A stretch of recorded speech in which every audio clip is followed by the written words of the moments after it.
Listening to the Hometown Losers, the St. Louis Sports Podcast, with Josh, Adam, and OJ.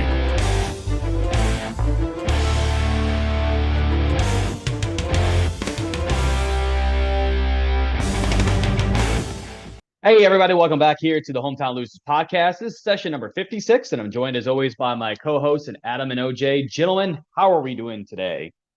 I'm doing great here. Glad to be back. It's been a minute, guys. So I'm glad that we're back. The weather is nice. Yeah, we're already here. It's mid-September. Hard to believe. Summer is already over. Yeah. Well, it definitely went by quick. And it's funny because the last session that we had, the Olympics were still going on. And so it's always funny. It's like, oh, yeah, last time we had a meeting, the Olympics were going on, even though it wasn't that long ago. It just feels I was going to say, we went through the Olympics. Yeah. We got through the Paralympics. Now we started football, the NFL, the season has started. We're in week 2. So, yeah. Hell yeah. And we will be going into week 3 for the NCAA football season as well. Sure. We'll talk a little bit about that in Mizzou Football. Yeah, but it is nice to have football back, man. I've been watching a lot of it. I've been watching college football. This past week was awesome with I didn't really necessarily like that the NFL went to the São Paulo in Brazil. I mean, don't get me wrong, I had no problem with them doing that, but the fact that they had the game on Saturday, which was kind of weird. But we literally had football on Thursday, Friday, Saturday, Sunday, and Monday. It was awesome. Crazy. Yeah, like filled it in. Not all that obviously NFL, but a lot of good NCAA games too. So it was cool to watch, but we'll get to that here. Let's go ahead and talk about something depressing first. Actually, what we're going to do is with this session, we're going to start depressing. We're going to talk about something that's going to give us hope, and then we're going to go right back to depressing again. But the first one we definitely need to talk about is the St. Louis Cardinals. So quick update for everybody here. They are 74-72. They are above 500, but they're 15-16 since our last session. They are now third in the NL Central, which is one position worse than last session. We are trailing Milwaukee by 9.5 games now, which is 3 games more than last session. We are now 9th in the NL. Last session, we were 8th. We are trailing the Phillies by 14 games, which is 4.5 more than last session. We are 18th in MLB. Again, trailing the Phillies by 14 games, who are in the lead. And we are now 6 games out of the last wild card spot. And that's been the real big problem here. OJ, I really want to start with you on this one as the guy that kind of looks at things a little bit more glass half full compared to Adam and I. What's your thoughts at this point in the season? What's your thoughts on the recent run where, again, it's mostly 500, slightly under. What's your thoughts here? Well, I guess short term, not really hopeful for much because they pretty much have to go on a super run to close out the season to even have a chance of making the playoffs. And the more I learn about the team, the more I watch them, the more it seems like they just do stupid shit. And I mean, tactically, everything. It's just nobody's thinking about baseball in this organization or something. And not enough people are anyway. And so that kind of infuriates me a little bit and makes me less engaged in the team overall for sure. But I don't know. There was an article by Katie Wu the other day where she was mentioning that Victor Scott, she had quotes from Victor Scott, Ollie Marmol called him into his office, was like, hey, you need to work on your routes and this, that, and the other thing. Show him some numbers or whatever to show him that his routes aren't that good. And he's like, oh, well, now that I see those numbers, I know what I need to work on. It's dude's been in the minors a good chunk of the year. Why haven't they been talking to him about this in the minors? You know what I mean? It's it leads me to believe that the organization as a whole is committing some form of malpractice as it comes to player development.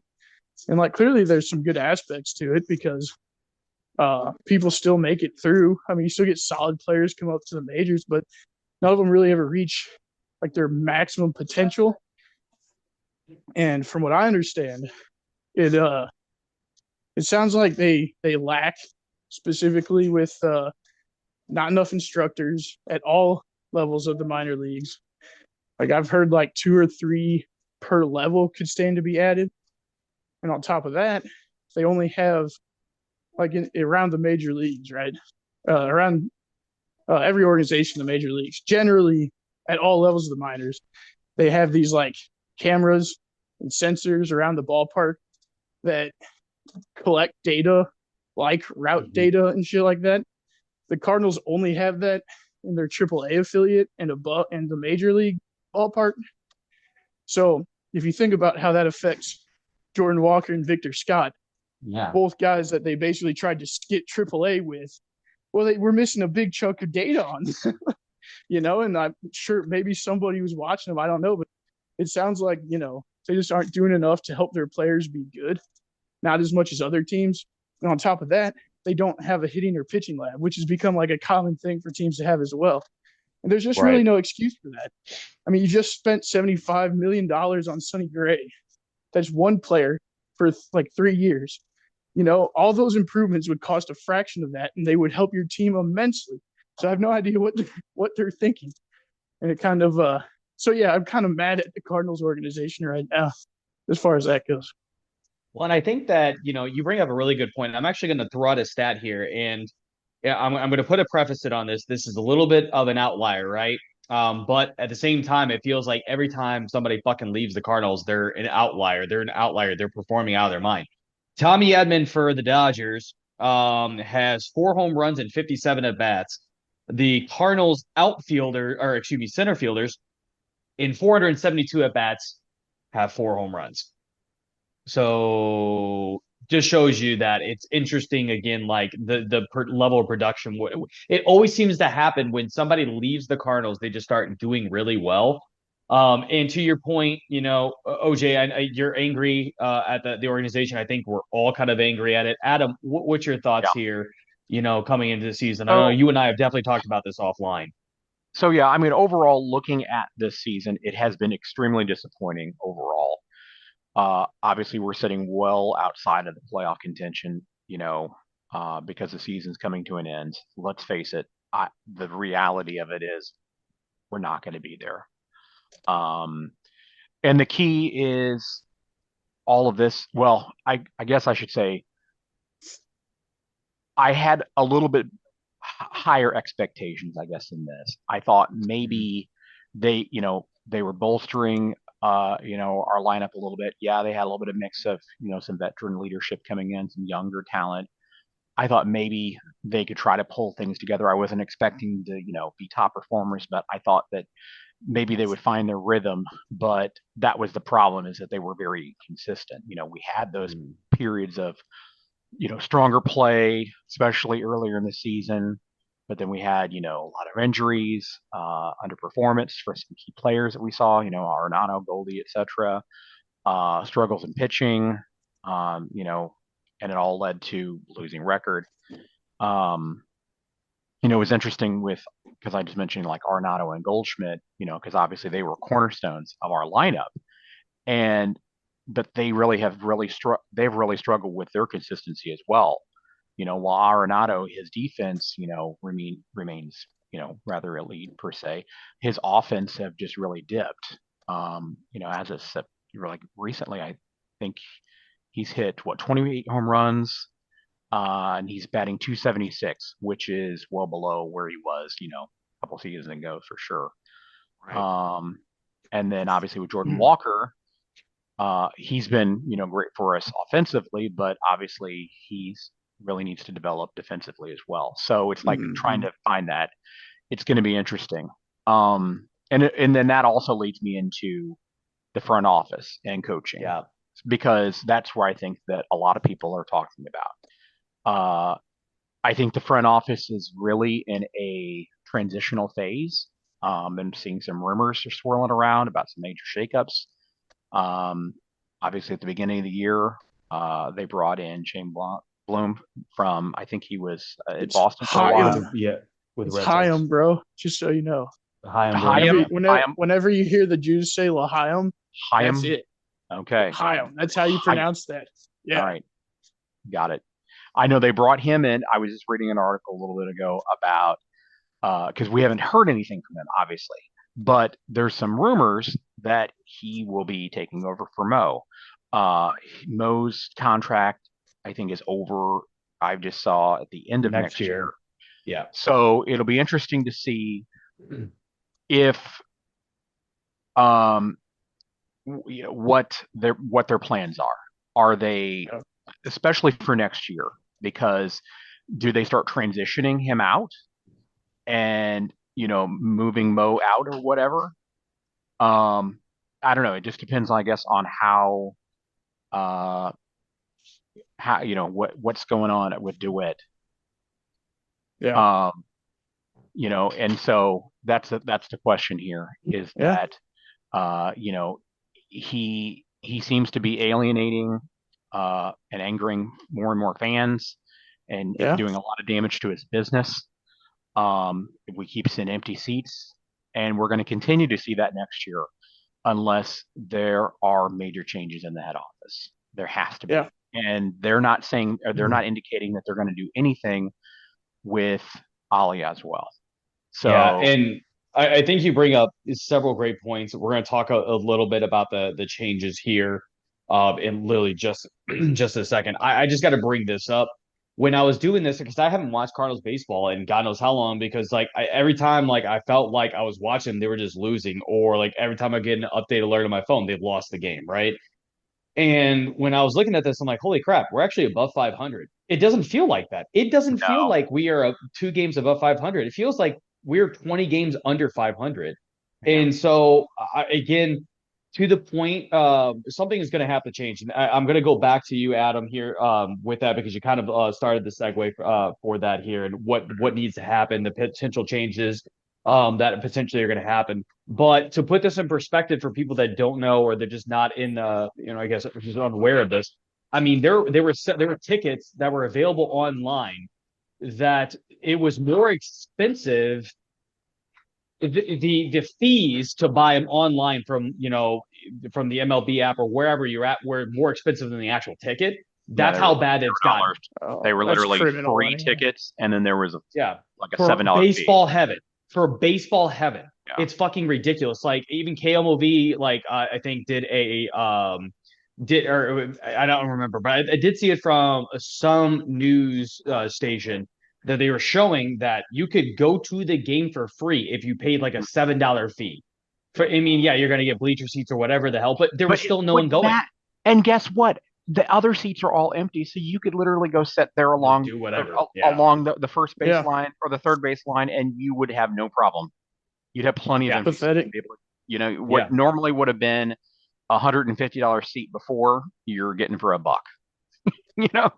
It's really sad, man. It's really sad. And the fact is, it feels like it's all falling on deaf ears. It's like, does DeWitt just not care? Is he planning on selling this? What is their plan? I don't know. The fact is, we're all angry and no one is taking us seriously, and no one's addressing this. It's like you've taken advantage of the situation, and now people are saying we're on strike, we're walking away. Mm-hmm. And it's they're just shrugging their shoulders, whatever. Yeah. Honestly, I think DeWitt III's comments have a lot to do with that when he said, talked about, one of the things I chuckle about is when fans say they won't show up to the park if the team doesn't improve. Well, that just means we'll have less money for payroll next year. Yeah, it's like, go fuck yourself, It's buddy. a business, though. At the end of the day, it's a business. So what how I'm saying can is, you run a I haven't business heard a successfully thing by doing that? Well, I haven't heard a thing out of DeWitt III's mouth that tells me he gives a shit about the baseball product. Clearly not. So then sell the team. We can be the Cincinnati Reds and just have empty stadiums the entire time and just turn a profit off of fucking revenue sharing and shit. That's what it seems like to me. Yeah. And listen, I don't want to put this because I don't think this would ever happen, right? But there has rumors going around just because of DeWitt not seeming to be very attentive to the team, as well as obviously fans are not showing up and everything, and what's going on with I'm still going to call them the Oakland Athletics, Mhm. with the athletics organization, is that DeWitt might be looking to move the team. And I mean, if that happens, so not selling the team, moving the team away from St. That would make Louis no sense, though. Good Why luck. would yeah, that doesn't make exactly. any sense. That's my thing about it. Like, first and foremost, the St. Louis Cardinals are still a staple in MLB. I mean, we are the biggest small market, if that makes sense, for a team. We're baseball heaven. The MLB loves showing us, loves like it. Well, although I miss the days when you watch an MLB commercial for the MLB app or whatever, and you at least Why see would one you ML, waste or, that Cardinal though? I player. mean, But you have a stadium that's not even 20 years old. You have a fan base that has been going back for decades. You have a storied long tradition almost that ranks up there close to the Yankees. Why that would be why would you do it? crazy. Because of money. All you would People are need to fucking do, greedy. but all you would need to do is just make changes in your organization or just sell the Yeah. damn team if you're not interested. I mean, if you're Yeah, but literally you're like, fuck this, I don't like, I don't have the time for this, I don't have the patience for it, then just sell it to some other investor and let I mean, them you pump could money into it. 100%. Like, you could literally pull the reins off of it and say, okay, you know what, fine, Somebody I'll else still can be run the it, owner of the team, but yeah, somebody's gonna run it. You know what I and he mean? could Like, so that literally way go I run still off make to money off of it. yeah, and he could go run off and do whatever he wants. He doesn't even have to touch it. Yeah. I don't think that would happen He's because not gonna again, he's not gonna get more money out of this team elsewhere.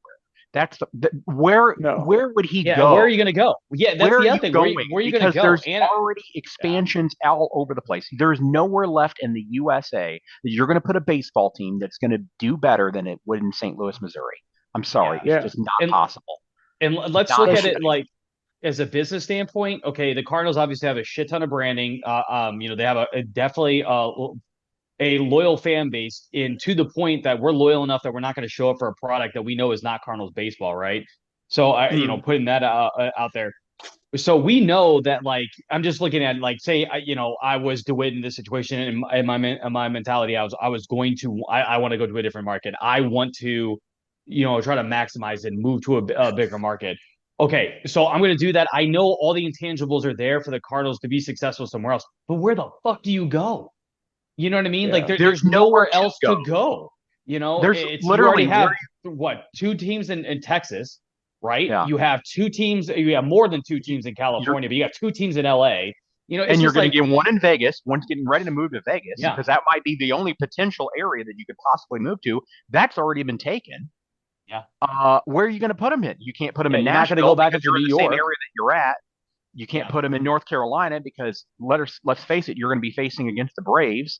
You can't go. I mean, what are you going to do? Go out west? But out west, they already are stacked anyway with most of that. You know what I mean? yeah, exactly. There's really There's no nowhere other in the like United safe States that haven. you can move to. So for those rumors, I don't No, think it's going I to don't happen. believe it. But it's sad that we're That actually having those types of rumors right now. Well, You that's know what I such mean? those an are overreach. those are unsubstantiated. No one has Yeah, actually of come out course, and of said that. course. That's literally just speculation. Yeah, of So I course. mean, But yeah. well, yeah, people are gonna have those all they want, but anyway, Well, the listen, just trying to, like, I was just trying to bring up the point that A, to squash it, but B, to also bring up the disparity that the Cardinals are feeling right now. You know what I mean? Like, or not the Cardinals, but the fans are feeling about the Cardinals right now, if that Mhm. makes sense. I think So, most yeah. of that shit's even fed by I people that could, don't like the Cardinals or their fans because they want to make us stir us up yeah, more. I To could tell Yeah, you that's the a see, good point, truth, too. I could see Yeah. them selling to another potential buyer before they would move. You know what I mean? I could yeah, Well, see yeah. yeah, that for sure. potentially. Yeah, that would make All the sense. But value is because they're the St. Louis Cardinals. As soon as they 1,000%. become right, not the exactly St. right. Louis Cardinals, they're just You another baseball lose team. all that history. Yeah. I mean, we've Yeah. been around for 100 and some odd years, Yep. 134 something odd years. I mean, around forever. Yeah. And Yep. like I said, we have a long-standing tradition. Like that would be like the Chicago Cubs or the New York Yankees or the Boston Red Sox moving. That would be crazy. That would be We're the insane. Well, only small market to ever have two baseball teams at the same time. The Yeah, St. Louis Browns and the St. Louis Cardinals. So yeah. And then we of course the they went to only, so Baltimore. yeah. Yeah. and I don't see how MLB could even get around the optics of that. Exactly like, right. Yeah. People are like, well, this sport's on the way out. Yeah. Clearly, Because, and they're like, already trying to save face now. Could you imagine? yeah, that? with the if baseball with can't Oakland. succeed in St. Louis, then where can it succeed? Yeah. Really? Yeah. So that's why I don't think they're they'll. fucked. I think MLB would step in if they even tried. That's the other thing. Not that I think that there's even any realistic chance that they're going to try.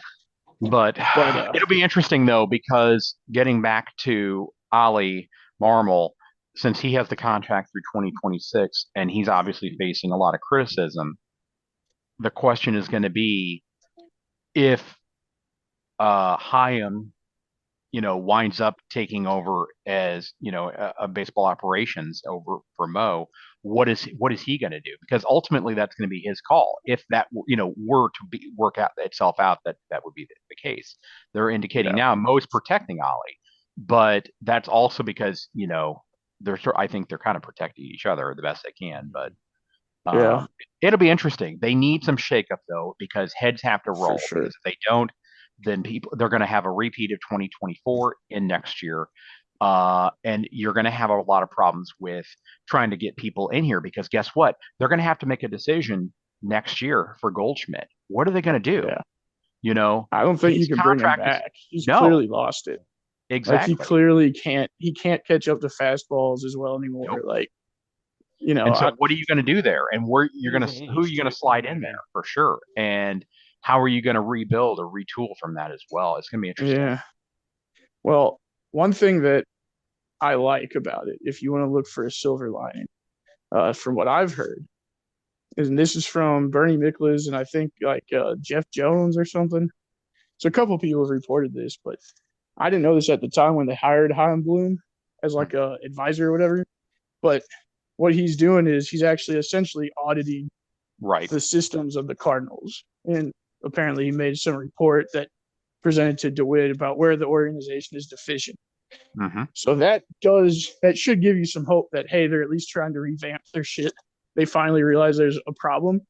So now the question just remains, will DeWitt actually do something about it now that he knows what the issue is? If he takes it seriously, why bring in an auditor if you're going to do this big report if you're not going to do anything with it? So exactly. Yeah. So that's my point. Is like that is your silver lining. Is like, hey, maybe there will be some big changes, and I mean from the top level down. But OJ, to your point, and it makes sense, right? So okay, my team's hurting. I need to bring somebody else that has done this very well, but has no attachment to the St. Louis organization that can look a blind eye at certain things. So we're going to bring in Bloom, who, let's be honest, was, competing against the Cardinals a lot with Boston. And I think that, okay, fine, bring him in. We're going to do that and everything. But to your point, DeWitt also has these comments that are going around being like, well, people won't show up, then we're not going to be able to pay for the team. Yeah. Yeah. You know what I mean? Yeah. So it's like, what side of the coin are we looking at? Yeah. He's got to stop it's fucking childish shit. You know what I mean? But that's what I mean. Because you're trying to shift blame onto the fans, and the blame lies with you. You're ultimately responsible for this problem. So you need to own it, and you need to start putting out a plan about how you're going to fix it. Y'all have done. It's not a leader. The thing that's confusing when you're talking about this is there's two different DeWitts. Who's in charge right now? I don't know. That's what I'm saying. Is it Junior or not? Yeah, exactly. Yeah. It sounds like they're doing something that means they give a shit. They're asking somebody to come in and audit their system so they can improve. But then when you hear DeWitt the third talk in public, it sounds like he doesn't care at all, and all he thinks about is money. So what is it? What's the deal here? Is it just like DeWitt the second is still hanging on, and once he goes, DeWitt the third's just going to tank the team, or does DeWitt the third actually give a shit and he just doesn't think about how he presents himself in the media? I don't know. Well, then that's the case. If I was Junior, I would be considering then and reading that situation and saying, look, if you really don't want this team, if you have no commitment to this team going forward, let's at least improve this team to a point where I could get the maximum amount of wealth or maximum amount of value out of this team while I can, cash and out, then sell big it. Time. And then cash out. But don't tank the team, and then you have to wind up, selling on the courthouse steps, in bankruptcy. Well, Adam, I think you bring up a great point, because if I'm Junior, I'm looking my son in the eye, the third, and going, listen, if you're not interested in it, my plan is for you to take over, and then the fourth to take over, then the fifth to take over. Obviously, the names might be there, but you bring that to them, I right? know what you mean. Yes. So that's what I want. But if you do not want to do that, this is the only time to jump out, because you're not going to take it over and then just tank it. And that's going to be, because now you're ruining my legacy. And at this time, I have something that I can do about it.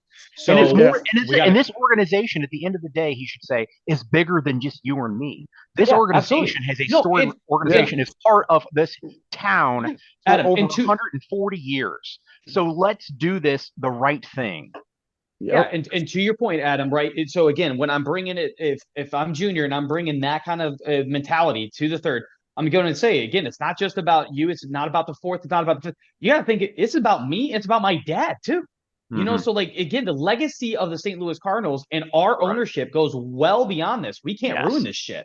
So, so don't ruin the past. Don't ruin the future. Make a decision and make it soon, and that way you can decide. Okay, you know, which direction are we going in? And at that point, if I was junior, and I'd say, okay, if you're not interested, if you truly aren't, then that's fine.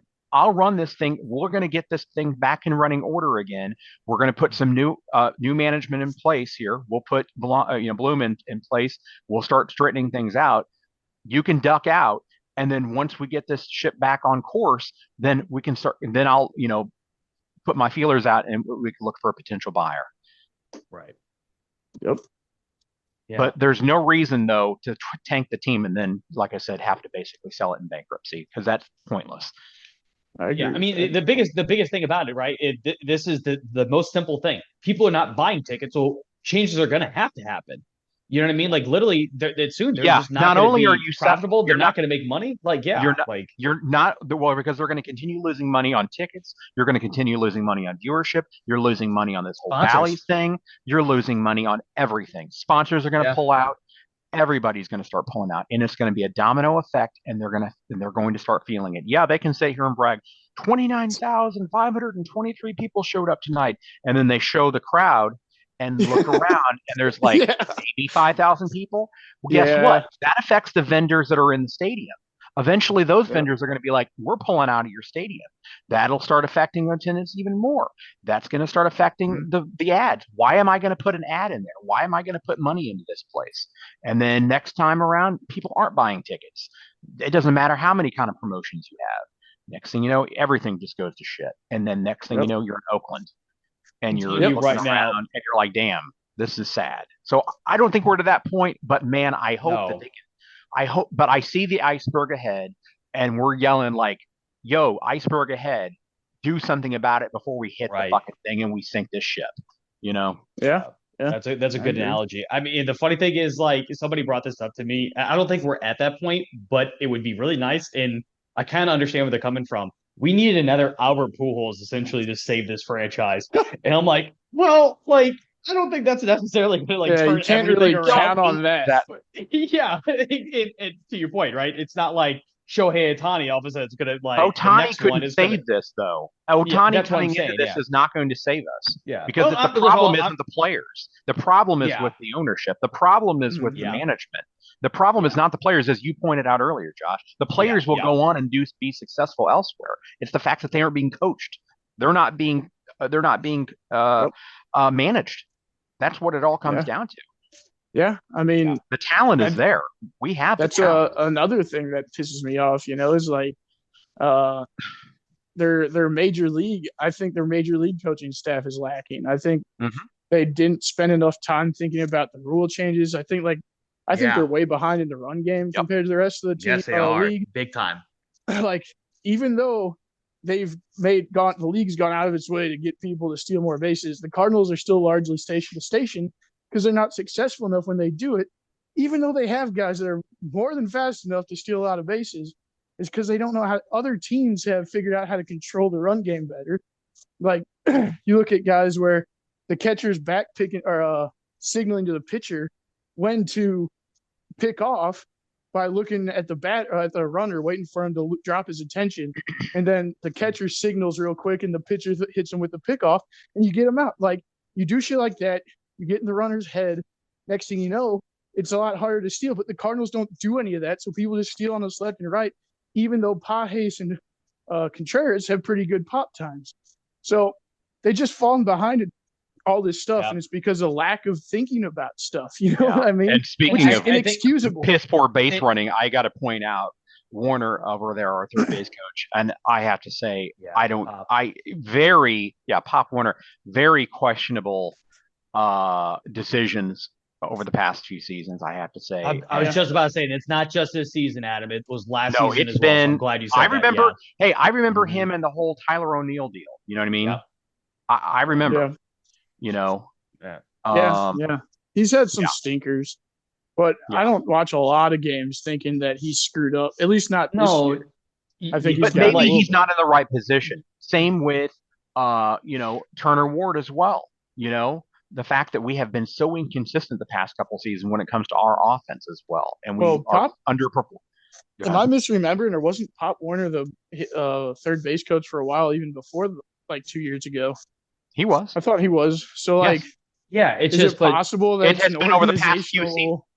But the fact is, it's been consistently the same though the past few seasons. Though a lot of questionable decisions made by him, where I won't argue that his base running calls have been very problematic.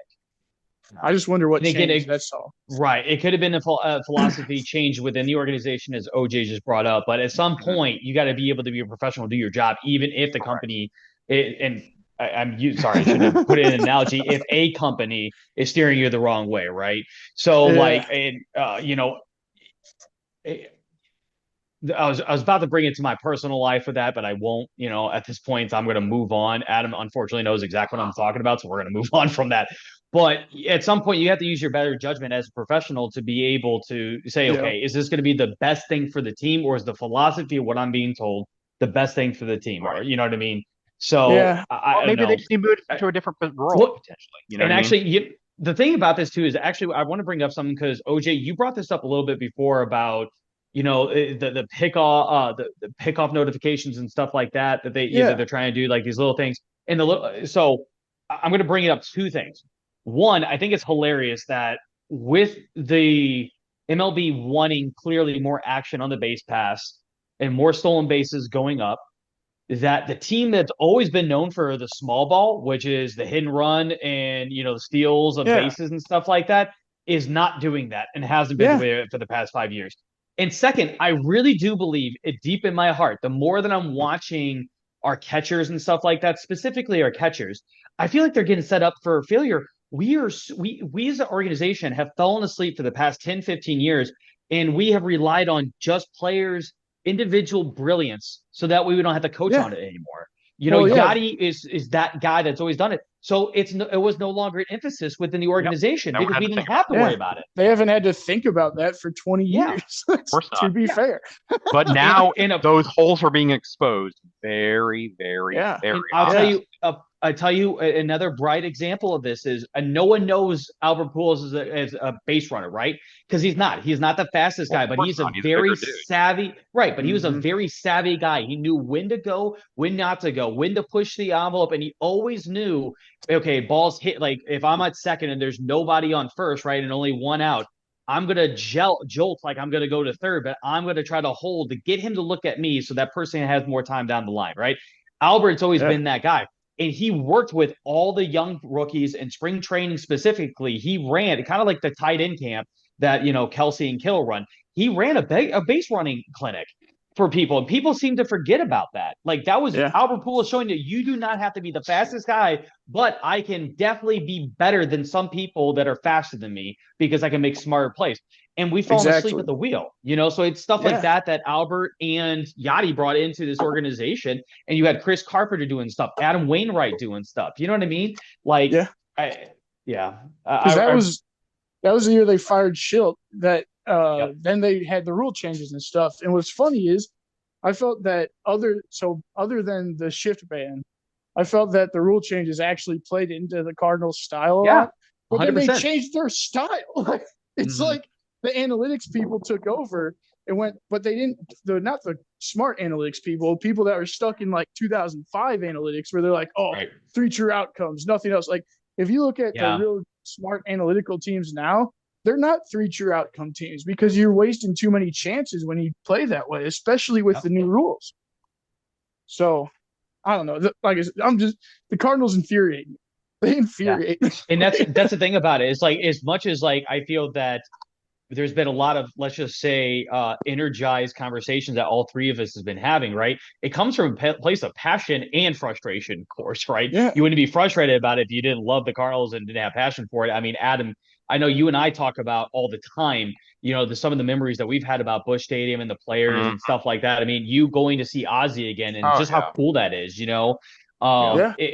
It feels like that because it's part of our childhood. I mean, we're from St. Louis, and it's part of our history as a city, and not only to the city but to the entire area. I mean, St. Louis. And I was just about to say that as well, Adam. To not get like too deep to it, and to not get like too deep into it, but it does make you feel like you're connected to people that you never met and people that have long passed. You know what I mean? Because you're part of that tradition. I remember going to Scottsdale, Arizona for a work trip a few years back, and I remember running into people that were Cardinals fans because they were transplants there or because they were from the Midwest or whatever. And I felt like I was back home. And there were like 3 other tables that were all Cardinals fans watching this Cardinals game with me.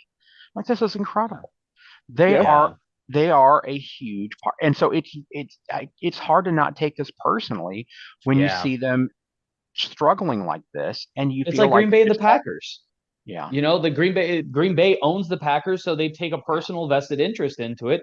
And we are very much like that in the baseball form. And if not more, to be honest with you. So it's sad. It's literally like watching almost like watching a family member, suffer. And knowing you could suffer. Exactly right. Yeah. And you're like, damn it, I just want them to get better. And you just like, holy not to get all emotional on you, but that's kind of how it feels though.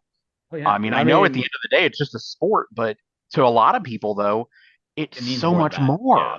Yeah. It's a way of life. It's literally been our culture. To me, like I said, for me, I feel more anger than really anything because, well, I don't know. Like I said, I think the reason Cardinals fans don't show up is because we know good baseball and we're not going to go to the park to watch. And we feel ignored. Yeah, that's the other thing too. Then you throw the owner's comments on there, or the owner's son's comments, on top of it, and you're like, "Oh God!" They take us showing up. I think what it is because we've been taken for granted. Yeah. And frankly, we're done with it. It's like you can take us for granted, and we have been through it in the thick and the thin before. But then when you take us for granted and you say these things like we're still going to show up, even though we're putting out a shit product, basically, I'm obviously paraphrasing extensively, but basically that's how it feels. Like when it's telling us, it's like how do you want me to? How does that make you feel? Like honestly, it's like how does that make you feel if somebody basically said, "Yeah, I really don't give a shit." I mean, imagine that was like one of your favorite artists as a musician that you really idolized, and they just stopped giving a fuck. We've all probably had musicians in our life where like they declined significantly.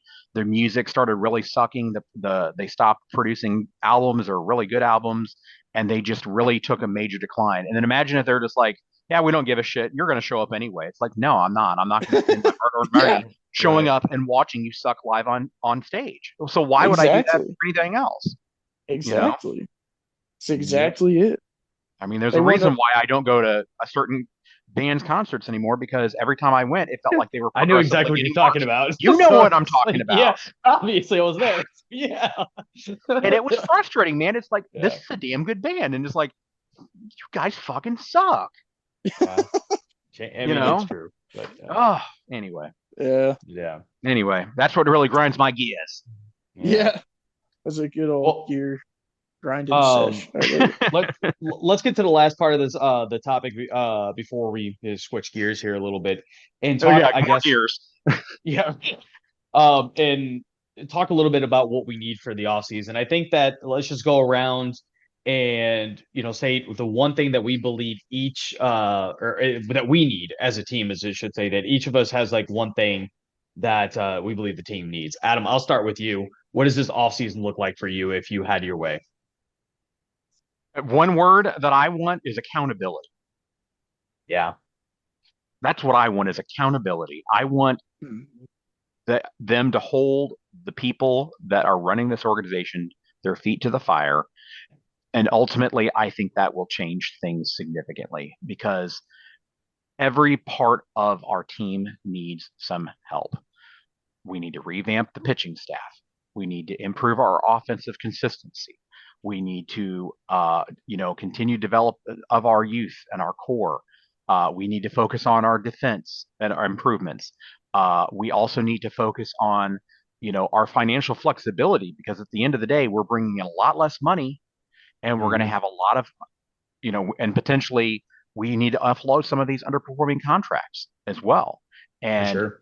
we need to figure that out. So there's a lot of priorities I think that we need to do. But it all starts out with accountability first and foremost. You need somebody up top that will be held accountable for the direction of this organization. And I think it starts with the owners and it starts with president of operations. Yeah, to bring up the metaphor that you brought up earlier about the iceberg, we need the captain to also hear the pleas of the people that see the Correct. iceberg and to steer the ship. Wake up and do something, because doing nothing and ignoring the pleas of the people hasn't worked. Yeah, for sure. OJ, what's your thoughts here? Again, if you had your way here with the offseason. So what I want them to do, I want them to tick off all the boxes on Chaim Bloom's honey-do list that he's put together for them. If they do that, then they'll be on the right track to being good again. It may be a little long-term, though. I mean, a lot of those improvements are going to take place at the minor league levels. I mean, although I do think a lot of them you could probably stand to amplify the coaching staff at the major league level as well. So, or supplement maybe is the right word. I would fire Turner Ward. I mean, when I see them when they get runners in scoring position, they expand their zone. That's why they have have like such a terrible, like they basically are like one of the worst hitting teams of all time with runners in scoring position. And I'm telling you, it's because they all have the same approach. As soon as they get runners in scoring position, we're all trying to hit everything. Yeah. And the pitchers just let them get themselves out. It's easy as hell. Like if you're a pitcher, you look forward to pitching against the Cardinals because they're idiots. They have a shitty approach. And what that also changes specifically to that you feel comfortable being more aggressive as a pitcher, and you can take a walk because it's not going to come back to hurt you. So who gives a shit? Exactly. So I'm going to go out there and be more aggressive. And now I haven't got a big nibble around the area. If it's a 3-1 count or something like that, I don't necessarily have to give you a fastball down the middle. You know what I mean? Because I could care less. So yeah, exactly. You're probably going to get yourself out anyway. And if you don't, the next guy will. Like that's exactly right. Yeah. So that's the thing for me is I'd like to see Turner Ward replaced as the primary hitting coach of the major league team, and then I'd like to see whatever Chaim Bloom recommends. I'd like to see him do it, basically. Yeah. So I think for me, I'm going to take the very easy way out, but I'll kind of try to justify it. Like, I want a bona fide ace. Like, I want you to go out and get a superstar. Maybe it's not even a pitcher, but going out and getting a superstar. The reason why is then I believe that the ownership will show, you know what? Okay, we're done playing games. Let's go out there and try to win some championships. Fuck trying to win banners. And that's it for winning Central Division and all that stuff. We're going to go get rings. And I think it shows that they're serious as an organization and ownership group that they want to win championships. And then I believe that not only would, you bring more people in because that superstar is going to be there, but it's like, okay, you know what? Maybe they're serious. Maybe we'll give them another chance at this before we, start rioting again. Yeah, exactly. All right, guys. Well, let's transition here and talk a little bit about some NCAA football, specifically around Mizzou. Mizzou is 2-0. Finally, some good news. Yeah, we can have positive to talk about. Yeah, we're at that positivity middle of our program, so everybody can unclench a little bit. Anyways, Mizzou is 2-0. They haven't even given up a single point on defense. Mm-hmm. They've been absolutely excellent defensively. I think that they kind of lost their rhythm offensively a little bit in their second game, but obviously found it, and Cook did a phenomenal job. OJ, I know that you watched these games. What did you think of the overall performance? I I mean, I think they did what they were supposed to do. That's pretty much the only takeaway I have. I mean, I'd like to see Brady Cook be a little more accurate on some deep balls, but he's shown the ability to do that last year, so I'm not super concerned that he won't be able to find it at some point. Yeah, I mean, honestly, they've dominated two teams who they should dominate. That's about all there's to it. I was going to say they should have won those games, but the fact is they went in and the dominance of the defense was incredible. I mean, back-to-back shutouts is so rare. I mean, even if they're non-conference opponents, that is amazing to start your season with. They are the number one team in defensive efficiency. Just remember, I mean, it is good. You're not wrong. Just remember that one was an FCS team, and then Buffalo's like a really low-tier FBS team. So, it'll be interesting, obviously, with the next game because obviously that one's going to be Boston's going to be that one's going to be serious. Yes, that'll be a serious game. They're ranked. I mean, I think they're probably overranked. I mean, a lot of their ranking comes from beating FSU, but FSU also lost to Georgia Tech. So I don't think FSU's as good as number 10 in the country. Maybe they should have even been ranked. Yeah, they're 0-2. You know what I mean? So I thought it was interesting though that granted it was amazing to see that, that dominant defensive, stride, the fact that they were unranked team and whatnot, that we jumped to 6. I was really surprised to see that, honestly. Wow. There's a lot of chaos in the top 25. Yeah, a lot of top teams did lose. So I wasn't expecting that. And you had Notre Dame lose to an unranked team at home. To Northern Illinois, like at home. Unreal. Yeah. Unbelievable. Kansas lost to Illinois, although I just wanted to put that out there, But back to your point, though, about Brady, Brady Cook, that the only thing, like you said, and it'll be interesting to see, how well they do against Boston, but that the little bit of inconsistency, at least in the passing game, and sharpening up that accuracy, it'll be interesting to see. But obviously, he had 2 rushing touchdowns against Buffalo. So obviously he's quick on his feet. So that's great. His legs are good this year. That's for sure. Good this year. And Luther Burden went out with an illness, but Theo Weiss still went for like 134 yards. That's right. 13 catches, 149 yards. Yeah. Yeah, that dude's a stud too. That's people forget he was a 5-star recruit himself for Oklahoma. The Mizzou's receiving core is ridiculous. Like they really are.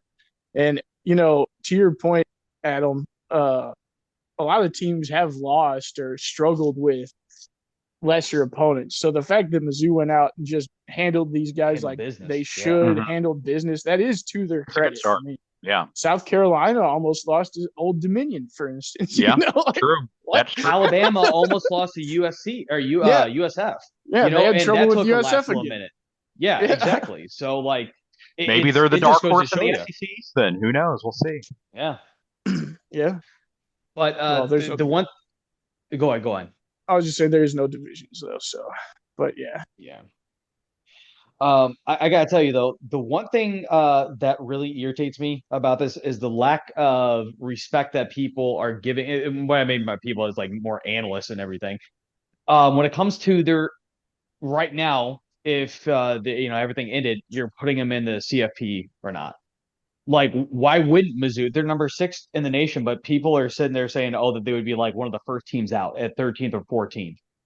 Yeah, I'm like, I don't understand that. And the whole thing is like, well, their strength of wins. The strength of wins is good, but obviously against the opponent, it's like, but there's also other 2-0 teams that you would put in that haven't faced anybody else either. You know what I mean? So, the issue is with the playoff structure. So a lot of people think that there's enough teams better than Mizzou in the SEC that you'd wind up with because remember there's a guaranteed spot for the G5 team. That's already went up there. Then you got 4 spots to conference champions.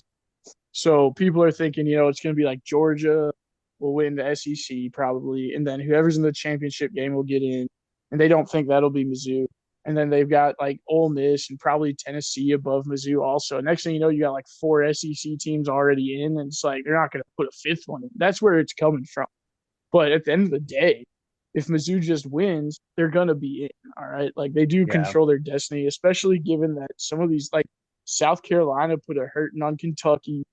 Uh, who else? Like Boston College, obviously, is all of a sudden ranked.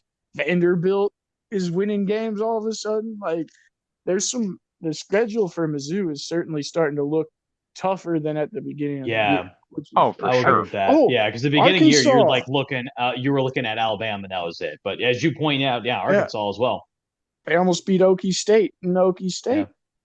I mean, there's definitely by the end of the year, that's when you really, and you're looking to see who goes in. That's when you need to decide, okay, whose schedule is easy and who's not. At the beginning of the year, you don't really know. You just win. Yeah, that's what I mean. If they do win, then they'll have like a win at Alabama over Oklahoma, and they'll have beaten if they win out, right? Which obviously I don't think they're going to go undefeated. But if they did, for instance, you'd have a win over ranked Boston College. Like you'd have certainly an impressive enough resume. You'd wind up going into the SEC championship game most likely, and if you win there, then you're in for sure with a bye. So I don't know.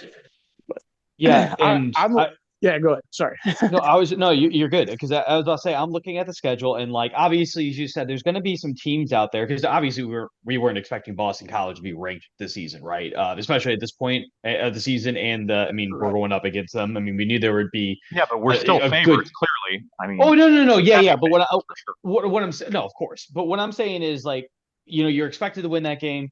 I would still think that you're expected to beat Oklahoma, even though Oklahoma's had a good start to the season. They're 2-0 because you are at home. And the matchup, especially defensively for us, at least looks a lot better. So you got to be expected your favorite. But then after that, I mean, you do have South Carolina, which they always have, a pretty good team. But I think we're definitely a tier above them. And then Mississippi State at Mississippi State.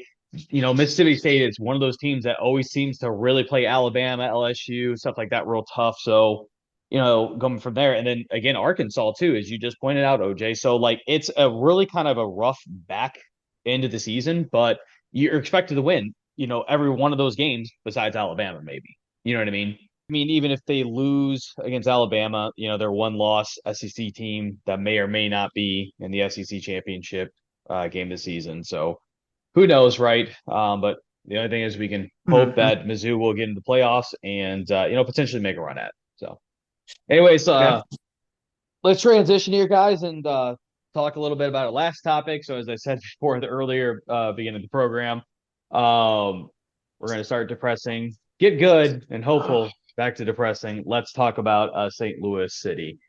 So it's actually not been necessarily terrible since last session.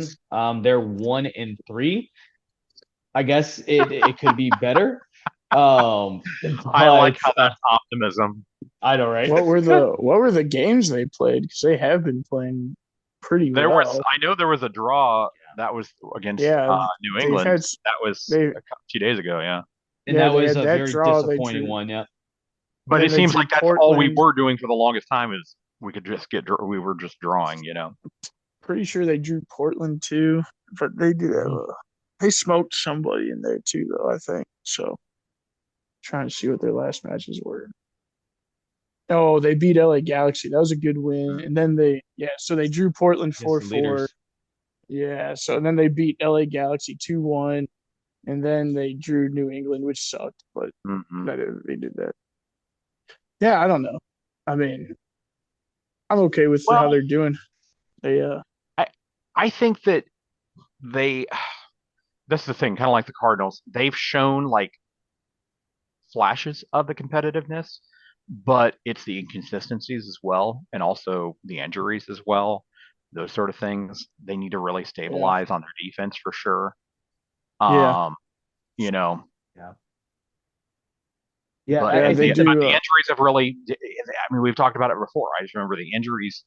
We continue to face those challenges throughout the season, and that's absolutely hurting us literally and figuratively, and putting us in a place that we can't really remain competitive, And we just start converting more attacks opportunities, attacking opportunities. And really, that's what we got to do. So let me look at the standings because I got something actually kind of interesting here. Because if you look at, if you just look at their losses, you had to go up to number 8, Portland, before you find a team that has less losses than them. So what I'm saying is, it's all the draws is what's killing St. Louis in their standings. But because if you just look at losses, they're not nearly that bad. It's just how many times they don't fail to win a game. It's like we've lost 10, but the fact is we've drawn. I'm sorry, 13. We've drawn 13. We've literally outdrawn our losses. We've drawn more than every other team in the league. It's crazy. by a lot. By like double. By like double. Yeah. Besides New York, actually, the Red Bulls also have 13 draws. Sorry. Which is still crazy. Sorry. Looking at our Western Conference. I know. My bad. Yeah. No, you're fine. But at least still with them, though, they're winning and drawing and not losing. At least in New York. You know what I mean? Yeah. That's at least. We're not really doing that. We're mainly just losing and drawing. We're not really winning. Yeah. But a lot of those draws should have been wins. They should have been. You're absolutely right. Yeah. But and that's the frustrating part about it. Defense as well. Yeah. No, I mean, they do seem to concede a goal pretty quickly when they score one a lot, They allow teams to get back in the game, especially late. Yes, that's where they get us. They definitely had to work on that, but overall I like their roster better now than I did at the beginning of the season, especially considering they have a lot of good guys on injured reserve still that won't be back till next year. So next year should be kind of an interesting one, honestly. Yeah, it's a good point, for sure.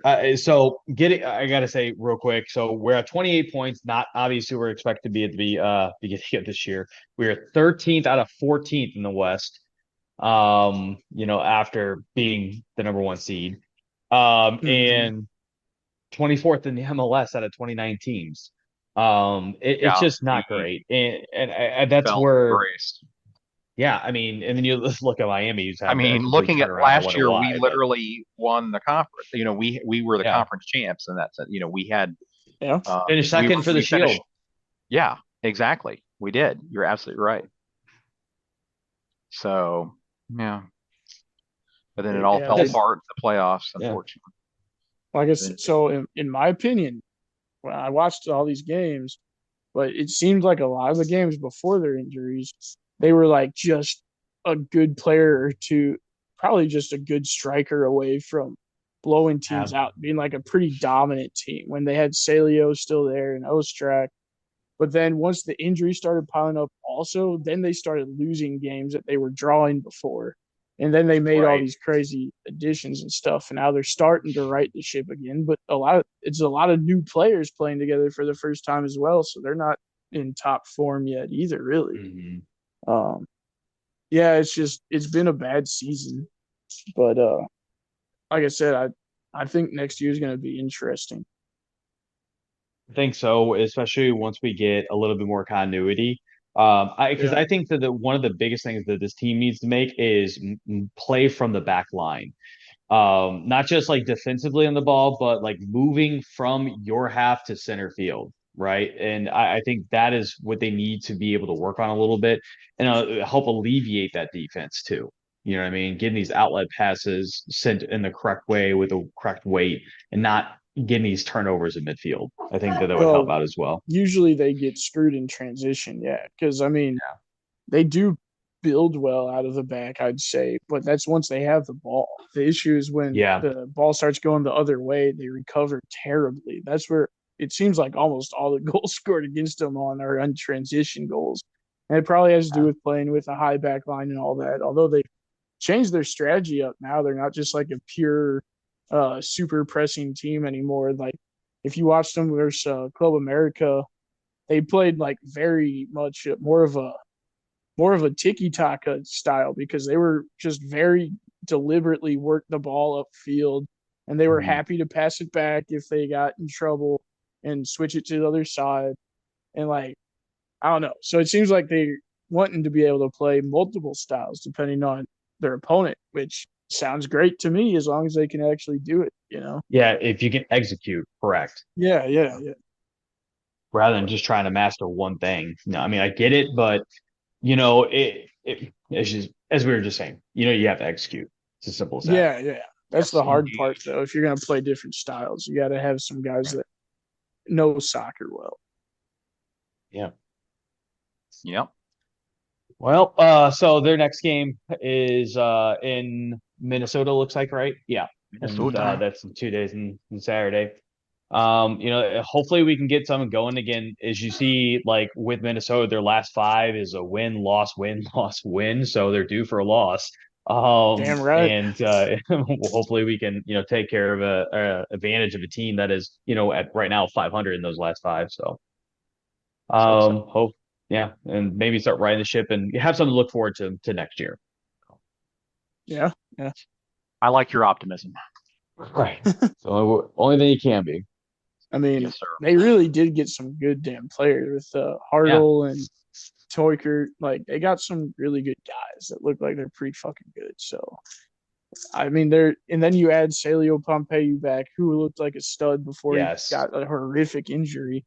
Like, I don't know, man. Like, they could have a pretty dangerous team next year. That's why, like, just looking at the players, like, they might have some really good guys, a lot of really good dudes on the field at once next year. And that's always going to lead to a lot of wins. So, yeah, for sure. All right, guys. Well, let's head here to our sign off. Adam, would you like to tell the good listeners how they can interact with our show and ask questions? Yes, I would love to, because, you know, it's been a minute since we've been interacting with you guys. So we would love to have you interact with us as well. So check us out once again, as always, at facebook.com/the hometown losers. And in case you forgot how to spell it, that's LOUSERS. Or check us out at x.com/hometown losers. Please share, like, tweet, subscribe, hit the bell, you know, all the things. But most importantly, we'd love to hear from you. So, you know, give us some comments and feedback. What would you like to hear? Hopefully, you all are enjoying it.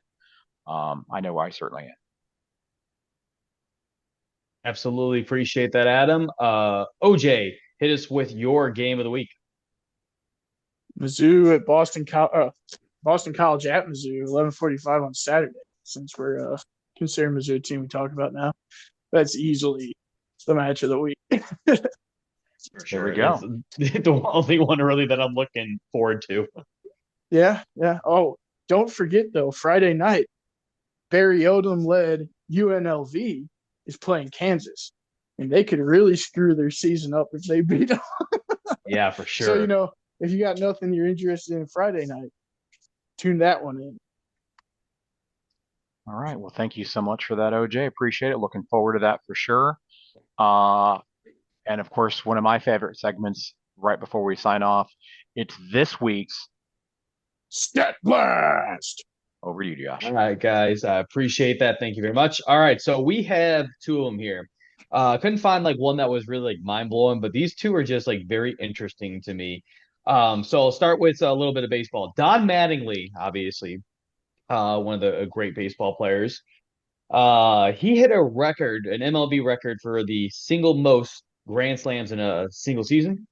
He hit 6 in the year of 1987. The weird thing about this is he never hit one before and never hit one after 87 either. 87 was the year. Wow. 87 was a good year. Wow. I think he played for it's just a weird stat. And he like played for 15 years. It was like dead in the middle of it too. Just a weird thing. That is so weird. Why so like he had like weird. a good year of all these. And it was a record. It's still a record. You know? So it's just it's funny. Man. Just the right place at the right time. Yeah, exactly. Yeah. Did they they chance hit him in the middle of an order on a team that was really good or something, you know? That's what I'm saying. It just was in the right, you know, situation at the right time. But then he still hit the Grand Slams. Yeah. That's a lot of luck awesome. to it for sure. All right.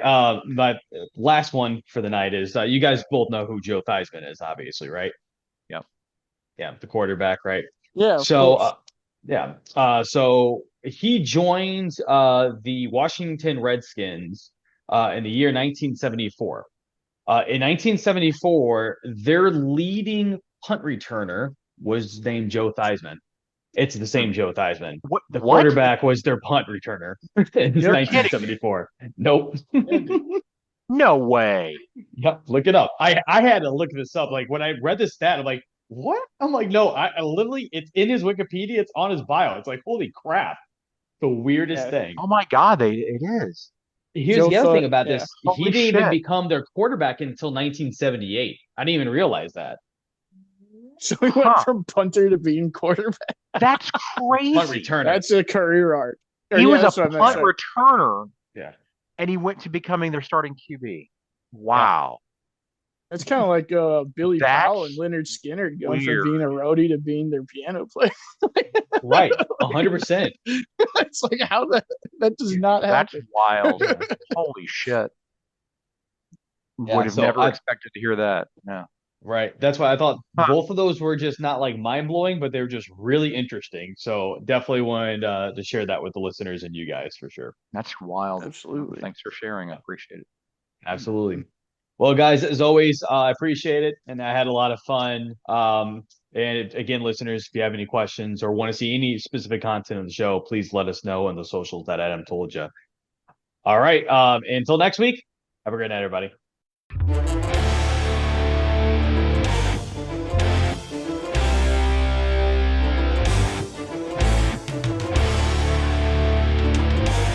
Hey guys, this is Adam. Just want to say thanks for listening to the Hometown Losers podcast. We'll see you next week as we continue our discussion of St. Louis sports.